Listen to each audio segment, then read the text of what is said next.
அண்ணா, சொல்லு தீபிகா. நம்ம எப்போ கிளம்ப போகிறோம்? இன்னும் 4 நாளில். ஏன்? எனக்கு என்னவோ இங்கேருந்து போகவே மனசில்லைண்ணா. சரிதான். அப்போ பரவாயில்லன்னு சொல்கிறீங்களா? அது எப்படி முடியும்? உனக்கும் கிருத்திக்குக்கும் அங்கே காலேஜ் அட்மிஷன் கூட போட்டாச்சே. அதை நினைக்கும் போது சந்தோஷமாக தானே இருக்கு. தோட்டத்தை விட்டு போகணும்னா தான் கஷ்டமாக இருக்கு. இங்கேயே இருந்துட்டு இருந்தா முன்னேற்றமும் பெருசாக இருக்காது. ஏன், நீங்க 2 பேரும் நல்ல காலேஜ்ல கூட படிக்க முடியாது. அது புரியுதுண்ணா என்று தீபிகா சொல்ல, அப்புறம் உங்க அண்ணாவுக்கும் ஏதாவது தொழில் செய்யணும்னு தாம்மா ஆசை. இன்னும் எத்தனை வருஷங்களுக்கு தோப்பையே பார்த்துக்கிட்டு உட்காந்துட்டு இருக்கிறது? எல்லாத்துக்கும் மேல தாத்தாவும் பாட்டியும் திடகாத்திரமா நாங்களாச்சும் எல்லாத்தையும் பார்த்துக்கிறோம்னு சொல்லும்போது நாமளும் அதை பயன்படுத்திக்கிறது தானே நல்லது என்று இருந்தார் இந்துமதி, அவர்களுடைய அன்னை. ஏன் தீபிகா, உனக்கு ஒன்றும் வருத்தம் இல்லையே நம்ம போறதுல? அச்சச்சோ, அப்படியெல்லாம் ஒன்றும் இல்லைம்மா. நீங்க வச்ச காய்கறி தோட்டம், நான் வச்ச பூந்தோட்டம், அண்ணா அப்புறம் கிருத்திக் வச்ச மரச்செடிகள் எல்லாம் விட்டுட்டு போகணுமான்னு இருக்கு. அது சரி. ஏன், நாம இல்லைன்னா தாத்தா பாட்டி இதெல்லாம் விட்டுடுவாங்களா? நம்மளை விடவும் நல்லா பார்த்துக்குவாங்க. வேலைக்கு தான் நிறைய பேர் இருக்கிறதாச்சே. அது சரிதானா. நாமளும் மாசத்துக்கு ஒரு முறை வந்துட்டு போக தானே போறோம். ஆரம்பத்துல தான் 10 நாளுக்கு முறை வந்து பார்த்தா பாட்டியால சமாளிக்க முடியாதுன்னு பார்த்துட்டுறேன். அதுவும் சரிதான் கதிர். நமக்காக பார்த்து பெரியவங்க சிரமப்படக்கூடாது என்ற அன்னையை அதுக்கு நான் விடமாட்டேன். நீங்க கவலைப்படாதீங்க என்று இருந்தான் கதிரேசன். அந்த வீட்டின் தலைவி இந்துமதிக்கு 3 பிள்ளைகள். மூத்தவன் கதிரேசன் தொழில் சம்பந்தமான கல்லூரி படிப்புகளை படித்து 3 வருடங்கள் ஆயிற்று. வெளியூர் பெரிய கல்லூரியில் படிப்பை முடித்துவிட்டு கடந்த 3 வருடங்களாக விவசாயம்தான் பார்த்து கொண்டிருக்கிறான். இடையில் பெண் பிள்ளை தீபிகா வரும் வருடம்தான் கல்லூரியில் அடியெடுத்து வைக்கப் போகிறாள். அடுத்ததாக கடைக்குட்டி கிருத்திக், அவனும் வரும் வருடம்தான் கல்லூரியில் அடியெடுத்து வைக்கப் போகிறான். தீபிகாவிற்கும் கிருத்திக்கிற்கும் இடையே வயது வித்தியாசம் 1 வருடமே. பள்ளியில் தீபிகாவை 1 வருடம் பின்னால் சேர்த்திருந்தவர்கள் கிருத்திக்கை அதே வருடம் சேர்த்திருந்தனர். அதனால் 1 வருட வித்தியாசம் என்றாலும் இருவரும் ஒன்றாக பள்ளி படிப்பை முடித்திருந்தனர். அதே சமயம் இருவரும் வெவ்வேறு கல்லூரிகளில் வெவ்வேறு துறைகளில் தேர்ந்தெடுத்து இருந்தனர். ஏன், பள்ளியிலே இருவருக்கும் சம்பந்தமே இருக்காது. வெவ்வேறு பிரிவுகளை தான் எடுத்து படித்திருந்தனர். அவர்களுக்கு அன்னை இந்துமதி மட்டும்தான், தந்தை இல்லை. 3 வருடங்களுக்கு முன்பு, அதாவது கதிரேசன் கல்லூரி இறுதி ஆண்டில் இருந்த வேளையில் இதய பாதிப்பினால் இறந்து போயிருந்தார். அதனால் குடும்பமே ஸ்தம்பித்து போனது. நிலை குலைந்ததும் பிள்ளையை பறிகொடுத்து விட்ட பெரியவர்களும் மிகுந்த வேதனைக்குள்ளாக்கி விட்டிருந்தனர். ஏன், தந்தையை பறிகொடுத்த பிள்ளைகளும் கணவனை இழந்த இந்துமதியும் தான். இடைப்பட்ட 3 வருடங்களும் வேதனையிலும் துக்கத்திலுமாக கடமையே என்றுதான் சென்றது. ஆனால் அந்த நிலைமையை கதிரேசன் மாற்றியிருந்தான். அதுவும் கொஞ்சம் கொஞ்சமாக. யாருடைய மனதையும் புண்படுத்தாமல். அதே சமயம் இப்படி இருப்பதை தந்தையே விரும்ப மாட்டாரே என்று மீண்டும் பழையபடி அனைவரையும் மனதளவில் தேற்றியிருந்தான். துக்கம் முழுமையாக மறைத்திருக்காவிட்டாலும் தங்களுக்குள் வைத்துக்கொண்டு வெளியே இயல்பாக நடமாட பழகி கொண்டு விட்டிருந்தனர். அந்த வீட்டின் மூத்த தலைமுறையும், ஏன் இந்துமதியும் கூட மனதளவில் விரும்பியது அதையே. சரியாக வளரும் முன்னேற்றத்திற்கான முயற்சிகளை எடுக்க வேண்டிய சமயத்தில் பிள்ளைகள் சோம்பேறித்தனம் பழகிவிடக் கூடாது என்னும் அச்சம்தான், வேறொன்றும் இல்லை. ஆனால் அதற்கெல்லாம் விடுபவன் கதிரேசன் அல்லவே. தந்தையின் ஸ்தானத்தில் நின்று அனைவருக்கும் தோள் கொடுத்து எழ செய்திருந்தான். அதுவரை விட்டதற்கும் சேர்த்து பிடிக்க செய்திருந்தான். நல்ல மதிப்பெண்களுடன் பள்ளி படிப்பை முடித்த தம்பி தங்கைக்கும் புகழ்பெற்ற தரமான கல்லூரிகளில் மேற்படிப்புக்கு வழிவகை செய்திருந்தான். என்ன ஒரே குறை?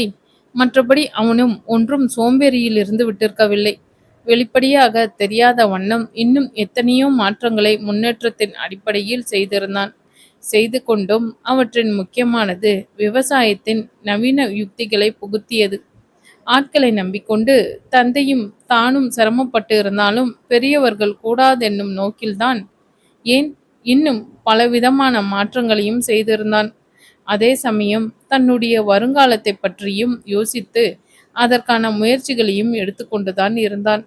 வழி வழியாக அவனுடைய குடும்ப விவசாயத்தையே நம்பி வந்திருந்தது. அவற்றின் நவீன யுக்திகளை புகுத்திய பிறகு வேலையொன்று எடுத்து செய்ய பெரிதாக ஒன்றும் இருக்கவில்லை. தாத்தா பாட்டியே அதுவும் சிரமப்படாமல் பார்த்து கொள்ளும் வண்ணமாயிருந்தது. மூத்த தலைமுறைக்கும் எல்லையற்ற ஆனந்தம். பேரன் தங்களுக்காக தாத்தா பாட்டி சிரமப்பட்டு விடக்கூடாது என்று எவ்வளவு செய்து கொடுத்திருக்கிறான் என்றுதான். குறிப்பாக தாத்தா சண்முகத்திற்கு வாய்ப்பு கிடைக்கும் போதெல்லாம் அதை வெளிப்படுத்தி கொண்டேதான் இருந்தார். அப்பொழுதுதான் தாத்தாவிற்கு விவசாயத்தில் இருக்கும் ஈடுபாடும் அதை மற்றவர்களின் தலைவீடு இல்லாமல் அவரே பார்த்து கொள்ள விரும்புவதையும் அறிந்து கொண்டான் கதிரேசன். அவன் விரும்பியதும் அதைதான் அல்லவா? சந்தோஷமாக தன்னுடைய தொழில் கனவுக்கான ஏற்பாடுகளை வெளியூரில் போய் செய்ய போவதை கவனிக்க தொடங்கி விட்டிருந்தான். பிள்ளைகளை நல்லபடியாக கவனித்துக் கொள்வதே தவிர இந்துமதிக்கு வேறெந்த பெரிய கனவுகளும் இருக்கவில்லை. அவர்களுடைய எதிர்காலத்திற்காக எதை செய்யவும் தயாராக தான் இருந்தார். உள்ளிருந்து பார்த்தால் கணவனுடன் வாழ்ந்த அந்த வீட்டையும் தோட்டத்தையும் ஏன் அந்த கிராமத்தையும் விட்டு செல்வதே ஒரு பெரிய வேதனையாக தான் இருந்தது. ஆனாலும் மூச்சு கூட விட்டு இருக்கவில்லை. கதிரேசன் குணமறிந்தவர் அல்லவா? மனம் வேதனைப்படுவார் என்னும் தான். அந்த வேதனையை எப்படி அவரால் தம் பிள்ளைகளுக்கு கொடுக்க முடியும்? எங்கே அது தெரிந்து விடுமோ என்று தானும் வெளியூர் கிளம்ப ஆர்வமாக காத்திருப்பதைப் போல காட்டிக்கொள்வார். ஆனாலும் அதை கதிரேசன் அறிந்துதான் இருந்தான். அதாவது தாயின் வேதனையை அவனுடைய கூர்மையான பார்வையிலிருந்து அவ்வளவு எளிதாக எதுவும் தப்பிவிட முடியாதே. என்ன கண்டும் காணாததைப் போல இருந்து விட்டு இருந்தான். தந்தை வாழ்ந்த வீட்டை விட்டு பிரிந்து வருவது தாய்க்கு வேதனைதான் என்றாலும் அங்கேயே இருந்து கொண்டு அதையே எண்ணி வருந்தி கொண்டிருப்பதும் ஒன்றும் ஆரோக்கியமானதல்லவென்று அவன் எண்ணியதே அதற்கு காரணம். அதிலும் தனது தாய்க்கு கிடைத்ததை போன்றதொரு மன வாழ்க்கை வேறு யாருக்கு கிடைத்துவிட முடியும் என்று எப்பொழுதும் போல பெருமையுடன் எண்ணிக்கொண்டான். பெற்றவர்களைப் போல அன்பும் அக்கறையுமாக பார்த்து கொள்ளும் மாமனார் மாமியார், ராணி போல தரையில் கால்படாத அளவிற்கு அனுசரணையாக பார்த்து கொண்ட ஆசை கணவன் என எவ்வளவு பாக்கியம் செய்தவர். ஆனால் இதற்கெல்லாம் மேலேயே தனது தாய் அனைவரின் மீதும் அன்பை பொழிந்தவராயிற்றே. எது எப்படியோ பெற்றவர்கள் இருவரும் மனமொத்த தம்பதியாக வாழ்ந்தார்கள் என்பதே உண்மை. தந்தை மட்டும் இந்நேரம் உயிருடன் இருந்திருந்தால் பெற்ற பிள்ளைகளின் எதிர்காலத்தை பற்றி அவரும் பாவம் எவ்வளவு கனவு கண்டிருப்பார். என்ன கதிர், என்ன யோசனை? நம்ம கிளம்ப இன்னும் 3 நாள் தான் இருக்குமா? ஒரு நாள் முன்னாடியே எல்லாத்தையும் பேக் பண்ணி முடிக்கணும். நான் உன்னை ரொம்ப கஷ்டப்படுத்துறேன்ல? இல்லைப்பா. ஏம்மா, ஏன் இப்படி கேட்குறீங்க? இல்லை, வாடகை வீட்டில் இருக்க முடியாதுன்னு சொல்லி உன்னை... அப்படியெல்லாம் இல்லைம்மா. நமக்கு இன்னும் ஒரு வீடு இருக்கிறது, நல்லது தானே? ஆனாலும் அந்த பணம் இருந்திருந்தா இப்போ உனக்கு பிஸ்னஸ்க்கு பயன்பட்டு இருக்கும் இல்லையா? என்னாச்சுமா உங்களுக்கு இன்னைக்கு? பணம் இல்லைன்னு உங்ககிட்ட நான் எப்போ சொன்னேன்? நீ ஒன்றும் சொல்லலடா. உன் தொழிலுக்கு பயன்படுத்தி இருக்கலாம் இல்லையா? சரிதாம்மா, லோன்ல தானே வாங்கியிருக்கோம், விடுங்க. உன் தொழில் ஏற்பாடுகள் எந்த அளவில் இருக்கு கதிர்? போயிட்டு இருக்குமா? இடம் பார்த்தாச்சா? இன்னும் இல்லை. நகையெல்லாம் வேணும்னா இருக்குப்பா. பேங்க்ல வச்சா கூட எப்படியும் 25,000க்கு குறையாம வரும். தாயின் வார்த்தைகளில் கொல்லென்று சிரித்து விட்டு இருந்தாள் தீபிகா. ஏன் தீபிகா, என்ன சிரிப்பு? 25,000 கூடவா அண்ணா கிட்ட இருக்காது? ஆனாலும் நீங்க இப்படி... அது சரி, நான் லட்சத்தை சொல்றேம்மா. அதானே பார்த்தேன். 25,000னா பாட்டியோட சுருக்கு பையிலே இருக்குமே என்ற தீபிகாவின் வார்த்தைகளில் என்ன என் பேர் அடிப்படுது என்று கேட்டுக்கொண்டே வந்திருந்தார் கருணாகரி. தீபிகா விஷயத்தை சொல்ல, அதெல்லாம் சரிதான், ஆனா நான் எப்போ சுருக்கு பைய வச்சு நீ பார்த்துருக்க என்று அதட்டலாக கேட்டிருந்தார். எல்லாத்துக்கும் ஒரு கவலைன்னா உங்களுக்கு ஒரு கவலையா பாட்டி? சரி, தெரியாம சொல்லிட்டேன், விட்டுடுங்க என்ற பேத்தியை, சரிதான் வாயாடி, விடாம உங்க கூட வாயாட என்கிட்ட எங்க தெம்பு இருக்கு என்று இருந்தார் கருணாகரி. ம் இது இந்த பயம் இருக்கட்டும் என்று இருந்தாள் தீபிகா. என்ன கதிர், பண தேவையா? அதெல்லாம் ஒண்ணுமில்ல பாட்டி என்ற பேரனை தொடர்ந்து, அப்படியெல்லாம் எதுவும் இல்ல அத்தை, நான் தான் கதிர்கிட்ட சும்மா கேட்டு இருந்தேன் என்று இருந்தார் இந்துமதி. தொடர்ந்து தாத்தா சண்முகமும் என்ன விஷயம் கதிர் என்று கேட்டுக்கொண்டே வர, பாட்டியிடம் சொன்னதையே அவரிடமும் சொல்லியிருந்தார். தொழில் நல்ல விதமா செய்யப்பாரு கதிர், அதுக்காக எவ்வளவு பணம் தேவைப்பட்டாலும் தோட்டத்தை வித்து கூட கொடுக்க நான் தயங்க மாட்டேன் என்ற தாத்தாவின் வார்த்தைகளில், என்ன தாத்தா, நீங்க வேணும்னா நானே கேட்குறேன், ஆனா நீங்க சொல்றதுக்கெல்லாம் அவசியமே வராது என்று இருந்தான். வந்தாலும் தப்பில்லைங்கிறேன். காலம் மாற மாற மாற்றங்களுக்கு நாம தயாரா இருக்கணும் கதிர். நம்ம தேவைக்கு தான் சொத்தெல்லாம், அதுக்காக நாம இல்லப்பா. சரிதான் தாத்தா, அதோட பணமாவும் பேங்க்ல இருக்கு கதிர் என்ற தாத்தாவிடம், அது எவ்வளவு தாத்தா என்று கேட்டு இருந்தாள் தீபிகா. தாத்தா சொல்ல, அவ்வளவா என்று வாயை பிளந்தாள். எல்லோருக்குமே அண்ணனுக்கு தான் கொடுப்பீங்களா, எனக்கு எதுவுமே இல்லையா என்ற மகளின் தலையில் செல்லமாக கொட்டியிருந்தார் இந்துமதி. ஏம்மா, ஏன் கொட்டுறீங்க? உங்க அண்ணா வேண்டாம்னு சொன்னதால கேட்குறோம். உன்கிட்ட கேட்டா எல்லாமே வேணும்னு கேட்பியே. ஓ, அப்போ அண்ணா வேண்டாம்னு சொல்வாருன்னு தான் திரும்ப திரும்ப கேட்குறீங்களா? வேணும்னு சொன்னா கொடுக்க மாட்டீங்களா? என்ன அப்படித்தானே? அதுதானே உண்மை என்று ஆவலுடன் கேட்டிருந்தாள். அப்படியெல்லாம் இல்லடி தங்கமே, அதே உரிமை உனக்கும் இருக்கு. சொல்லு, உனக்கு என்ன வேணும்? எனக்கென்ன, காலேஜ் போக போறேன், ஒரு 40-50 செட் புது ட்ரெஸ் எடுத்தா போதும் பாட்டி. அப்புறம் நான் மட்டும் என்னவாம் என்று கிருத்திக்கு வர, உனக்கும் எத்தனை ட்ரெஸ் வேணும் கண்ணப்பா என்று கேட்டிருந்தார் பாட்டி. எனக்கு ஒரு 10 செட்டு போதும் பாட்டி. ஆனா என்ன விலைதான்? இவளோட 10 செட் என்னோட ஒரு செட் ட்ரெஸ்ஸுக்கு சமமா இருக்கும். அப்போ 100 செட்டா என்று தீபிகா சண்டைக்கு வர, ஏன் உனக்கு என்ன வந்தது? நீயும் வேணும்னா கெடுத்துக்கோ என்று இருந்தான் கிருத்திக். ஆனாலும் மனசாட்சின்னு ஒண்ணு இல்லையா உனக்கு? இருக்கா முதல்ல? அதை பத்தி நீ ஏன் பேசுற? போதும் வாளுங்களா, பெரியவங்க பேசிக்கிட்டு இருக்காங்களே, போங்க இங்கிருந்து என்று தன் மக்களை செல்லமாக அதட்டி இருந்த இந்துமதி, நாம போய் நைட்டு டிஃபன் வேலையை பார்க்கலாம் அத்தை, வாங்க என்ற மாமியாருடன் சமையலறைக்கு வந்திருந்தார். தாத்தாவும் பேரனும் மும்முரமாக தொழில் சம்பந்தமாக பேசிக்கொண்டே இருந்தனர். பிள்ளைங்களை அதட்டாத இந்து, இத்தனை நாள் மாதிரி இல்லை, சென்னையில பெரிய காலேஜ்ல படிக்க போறாங்க. அவங்க கேட்குறத கணக்கு பார்க்காம வாங்கி கொடு.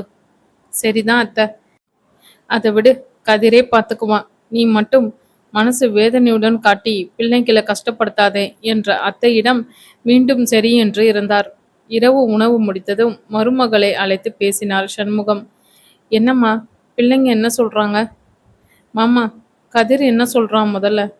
நான் பெருசா எதையும் கேட்கல மாமா என்ற இந்துமதி, அவனோட தொழிலுக்கு இந்த பணம் எல்லாம் சுத்தமா பத்தாது போல இருக்கு மாமா என்று இருந்தார்.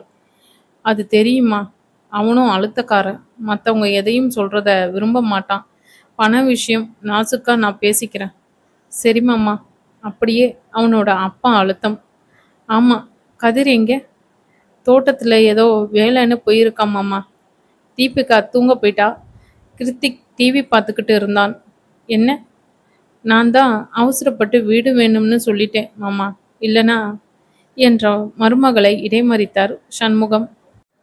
பின்ன பிள்ளைங்களும் நீயும் வாடகை வீட்லையா இருப்பீங்க?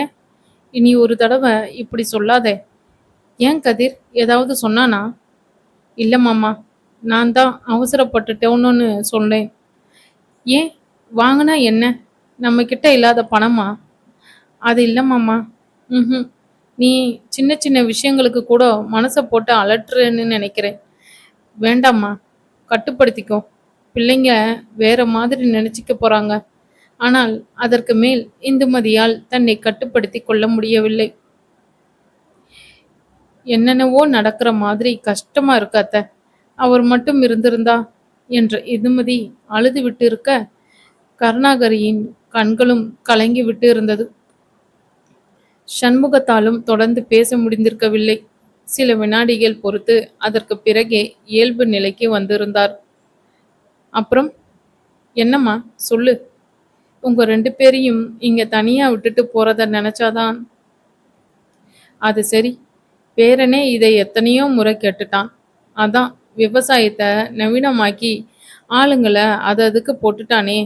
டிராக்டர், சொட்டு நீர் பாசனம், காய்கறிகள் மிஷின்னு எல்லா வேலைகளையும் சுருக்கிட்டோமேம்மா என்று இருந்தார். ஆனாலும் இங்க பாரு மருமகளே, எந்த கடவுள் புண்ணியமோ கதிர் இந்த அளவு இறங்கி வந்திருக்கான். ஏற்கனவே பெரியவங்க தலையில எல்லாத்தையும் போட்டுட்டு போறோமோன்னு அவன் மனசுக்குள்ள மருகுறான். நீயும் அதே மாதிரி பேசினா நல்லா இல்லம்மா. வழி வழியா விவசாயம் பண்றோம் தான். ஒவ்வொரு தலைமுறைக்கும் அவங்க சக்திக்கு ஏத்த மாதிரி அது அதிகமாயிட்டு வருதுதான். ஆனா பெரிய முன்னேற்றம் இல்லையே. சாண் ஏறினா முளம் சறுக்குங்கிற கதையா இல்ல இருக்கு. போன தலைமுறை வரைக்கும் இதுலயே திருப்தி அடைச்சோம். ஆனா கதிரால அப்படி இருந்துட முடியாது. நமக்காக, நம்ம சுயநலத்துக்காக பார்த்து அவனோட திறமைய குடத்துக்குள்ள விளக்காக்கிடக் கூடாது. அவனுக்குன்னு லட்சியம் இருக்கு. அதை அடையணுங்கிற வெறியும் பல மடங்கு அவன் மனசுக்குள்ள இருக்கு. அதுக்கேத்த மாதிரி நாமளும் சராசரி பெத்தவங்களை விடவும் கொஞ்சம் மேல இருக்கணும். அது எந்த விதத்துல ஆனாலும். புரியுது மாமா. என்ன புரிஞ்சுதாம்மா என்ற மாமனாரை பார்த்தார் இந்துமதி. மாமா, தொழிலுக்காக அவன் எத்தனை கோடிகள் முதலீடாக்கணும்னு நினைச்சாலும் சந்தோஷமா செஞ்சு கொடுக்கணும். 100% கூட முகத்தை காட்டவோ அவநம்பிக்கையா வெளிப்படுத்தவோ கூடாது. நிச்சயம் மாமா. கதிர் நல்ல திறமசாலி இந்துமா. எப்படி இருந்த தோப்பை எப்படி மாத்திருக்கான். எதுவும் நம்முடையது ஒன்றும் கையளவு கிடையாதே. கிட்டத்தட்ட 300 ஏக்கர். நம்மால அவன் செய்யறத கற்பனையில கூட நிறுத்தி பார்க்க முடியல. இதையெல்லாம் நான் ஏன் சொல்றேன்னா, படிச்சு முடிச்சுட்டு தொழில் பண்ணுங்கிற கனவுகளோடு இருந்தவன் அவன் அப்பாவோட மறைவு புரட்டி போட்டுருச்சு. நமக்கெல்லாம் ஒரு பங்கு வேதனைனா அவனுக்கு பல மடங்கு. நம்மள மாதிரி இயல்பா எல்லாத்தையும் வெளிப்படுத்துறவனா இருந்தாலும் பரவாயில்ல. இவ்வளவு பெரிய தோப்பையும் விவசாயத்தையும் தாத்தா மட்டும் மொத்த ஆளா எப்படி பார்த்துக்குவார். அப்பாவோட இடத்தையும் ஒரு பொறுப்பான தலை பிள்ளையா நிறைவேற்றியாகணும். இதுக்கெல்லாம் மேல அவனோடதையும் அவன் பார்த்துக்கணும். அவன் மனதுக்குள்ள எத்தனையோ ஆதங்கம்.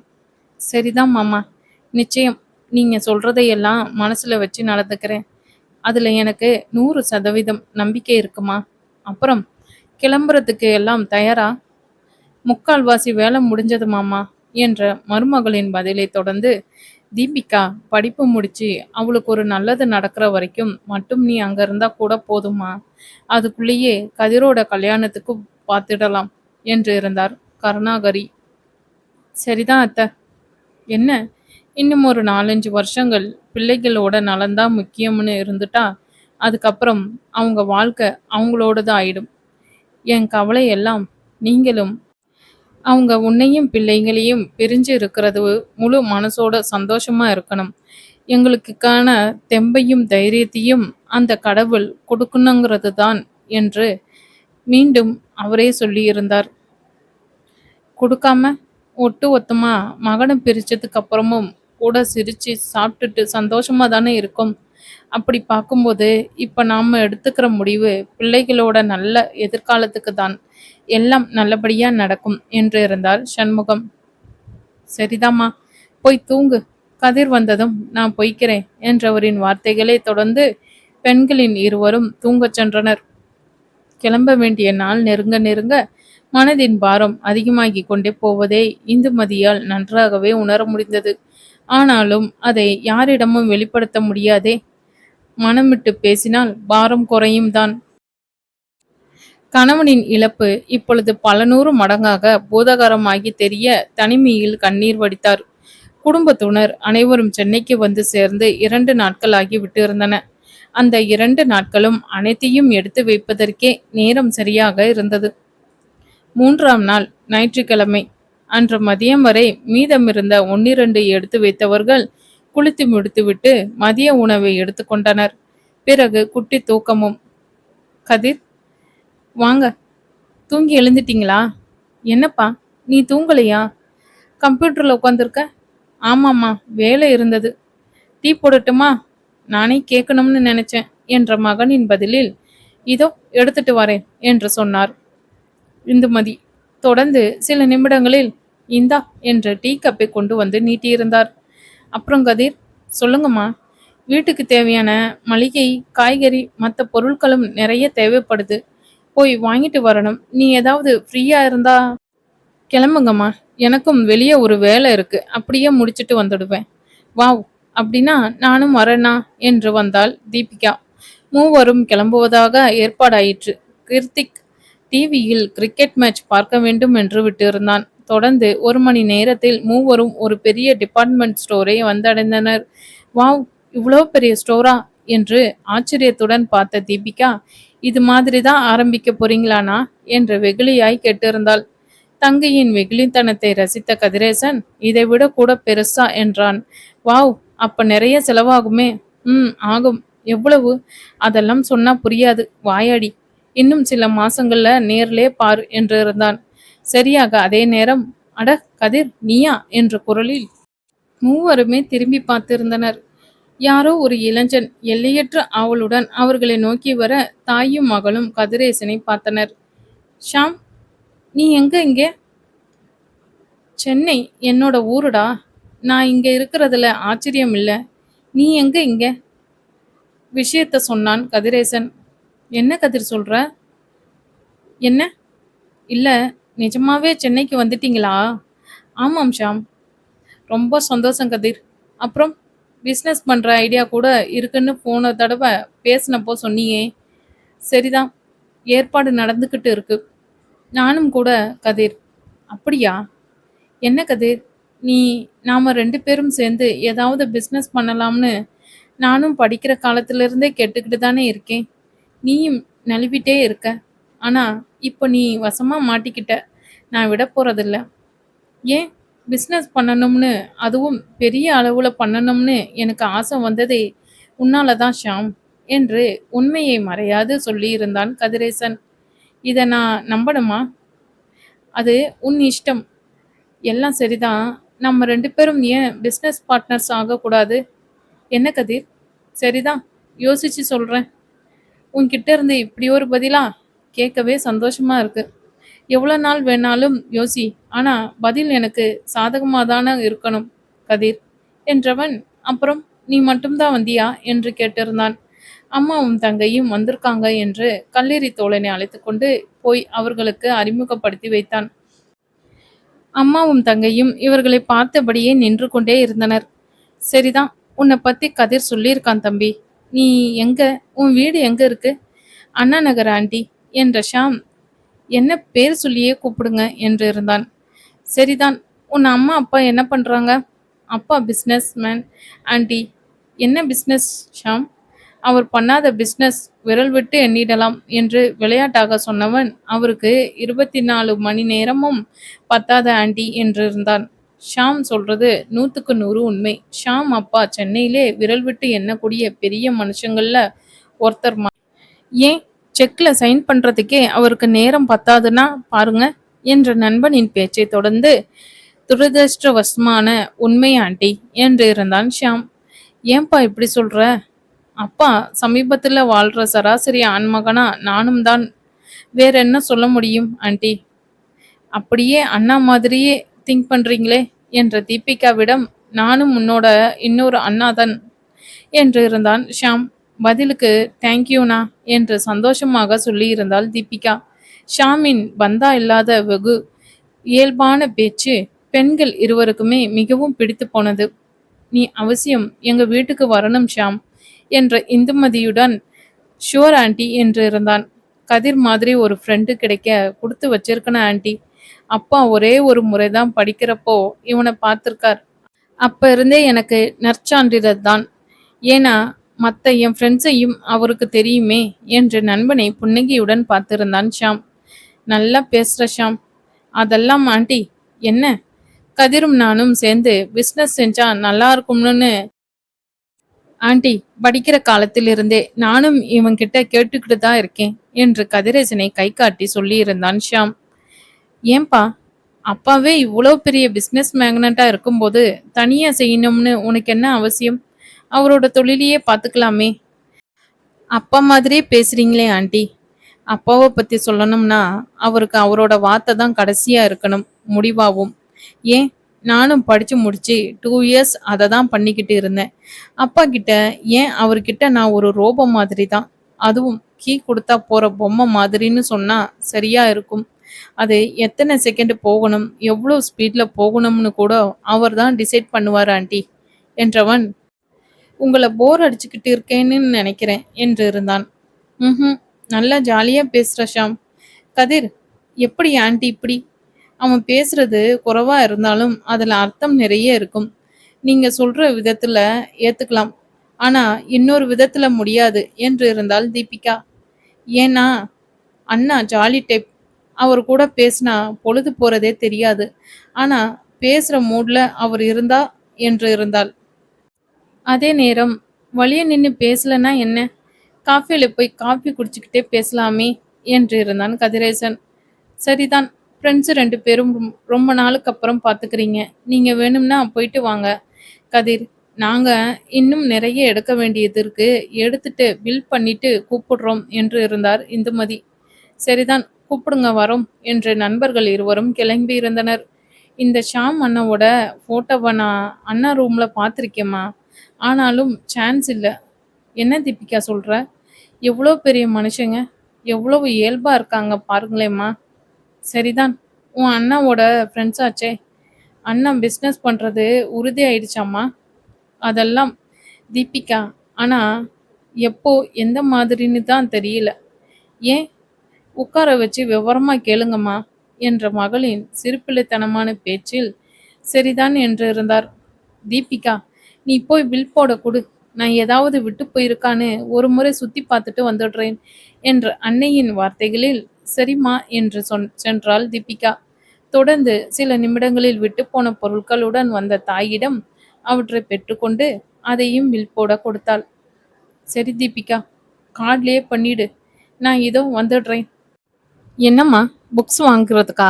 ஆமா தீபிகா, இன்னும் கொஞ்ச நாள் பொறுத்துக்க வேண்டியது தானே, நம்ம கடையிலே வாங்கிக்கலாம். புது இடம்மா, டிவி பார்க்கவும் பிடிக்காது.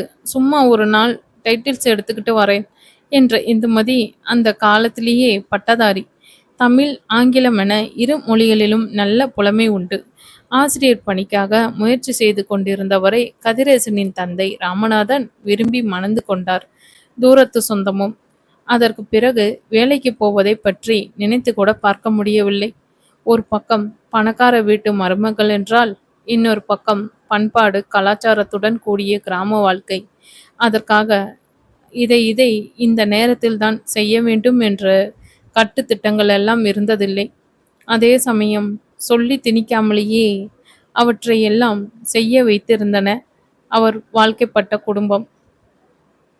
வாழ்க்கைப்பட்ட குடும்பத்தின் நலனுக்காக, சந்தோஷத்திற்காக, அன்பு கணவனின் தேவைகளுக்காக, பெற்ற பிள்ளைகளின் நல்வளர்ச்சிக்காக என அதற்காகவே பிறவி எடுத்ததை போல போனார். காலப்போக்கில் அவரை அறியாமலேயே பழகி, இதெல்லாம் பெரும்பாலும் அனைத்து குடும்பங்களிலும் இருக்கும் இயல்பான நடைமுறைதான் என்றாலும், அந்த குடும்பத்தில் மூத்த தலைமுறையான சண்முகத்திற்கு அதது அந்தந்த நேரத்தில் எந்த குறையும் இல்லாமல் சரியாக நடந்தாக்க வேண்டும் என்று சொன்னால் அது சற்றும் மிகையல்ல. கிளம்பும்போது விடைபெற்று கொள்ள வந்த ஷியாமும் ஒரு கவரை தூக்கி கொண்டபோது, இவ்வளவு யதார்த்தமா என்று ஆச்சரியப்பட்டு போனார் இந்துமதி. வீட்டுக்கு எப்போ வர ஷாம்? நீங்க கேட்கலனாலே நாளைக்கே வந்து நிற்பேன். இத்தனை முறை கேட்டீங்கன்னா அப்புறம் இப்பவே வந்து நின்னுட போறேன். அப்போ ரொம்ப சந்தோஷம். வா போகலாம். நாளைக்கு டின்னருக்கு வரேன் ஆண்டி. எதிர்பார்த்துக்கிட்டு இருப்போம் ஷாம். கட்டாயம் வந்துடு என்றவர் விடைபெற்று கொண்டு நகர்ந்தார்.